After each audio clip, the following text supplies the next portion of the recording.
धानसर ग्राम पंचायत के सरपंच एवं उप सरपंच पद के लिए मंगलवार को चुनाव संपन्न हुआ। इस चुनाव में सरपंच पद पर संध्या रमेश वावेकर विराजमान हुई तो उप सरपंच पद पर नीलेश कोरजी। इस दौरान नवनिर्वाचित सरपंच एवं उप सरपंच को बधाइयां देने के लिए शेतकरी कामगार पक्ष के जिला सचिव बालाराम पाटिल, पंचायत समिति सभापति ज्ञानेश्वर पाटिल, पूर्व सभापति हरीश केणी, प्रमोद भगत, एपीएमसी के सभापति राजेंद्र पाटिल, शिवसेना नेता सुधाकर पाटिल आदि गणमान्यों सहित ग्राम पंचायत सदस्य तथा ग्रामवासी बड़ी संख्या में उपस्थित थे। इस दौरान नवनिर्वाचित सरपंच एवं उप सरपंच को बधाइयां देते हुए बालाराम पाटिल ने शेकापा शिवसेना गठबंधन के माध्यम से किए गए कार्यों का ब्यौरा प्रस्तुत करते हुए धानसर ग्राम पंचायत के माध्यम से जल आपूर्ति योजना को जल्द से जल्द पूरा करने का आश्वासन दिया।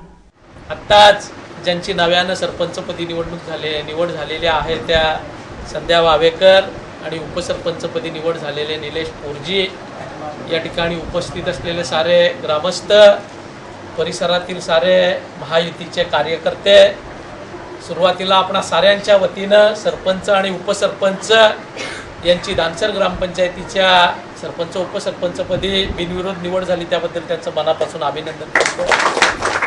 गावच्या ह्या परिसराच्या पाणी पुरवठा योजनेमध्ये खोडा घालण्याचं काम काँग्रेसी मंडळींनी या ठिकाणी करण्याचा प्रयत्न केला, पण 15 दिवसापूर्वी या ठिकाणी सिडकोची एनओसी मिळवून आपण ही महत्त्वाकांक्षी योजना आज मार्गी लावली आहे।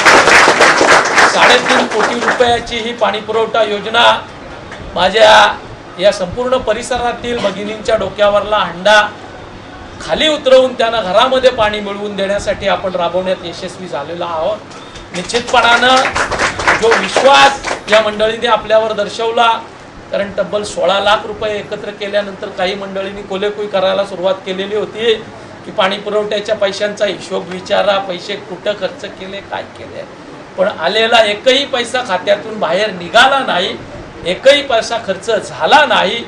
काम मार्गी लावण्यासाठी जे काही खर्चाला पैसे लागले ते माझ्या कार्यकर्त्यांनी स्वतःच्या खिशातून। वहीं इस दौरान राजेंद्र पाटिल ने भी अपनी भावनाएं जाहिर की।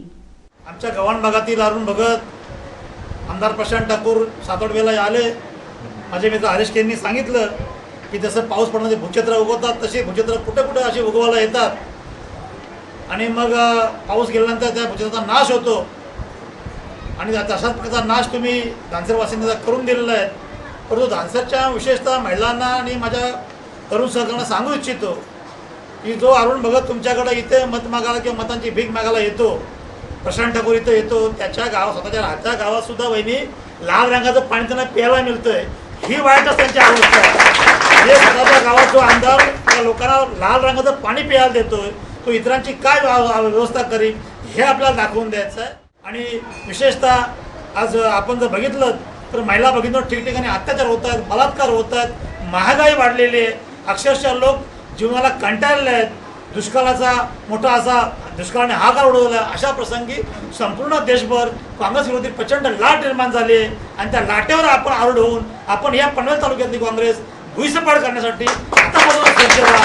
हे आपल्या विधानसभेच्या निवडणुकीची पहिली नांदी टेलर आहे। इस दौरान नवनिर्वाचित सरपंच एवं उप सरपंच की विजयी रैली निकाली गई।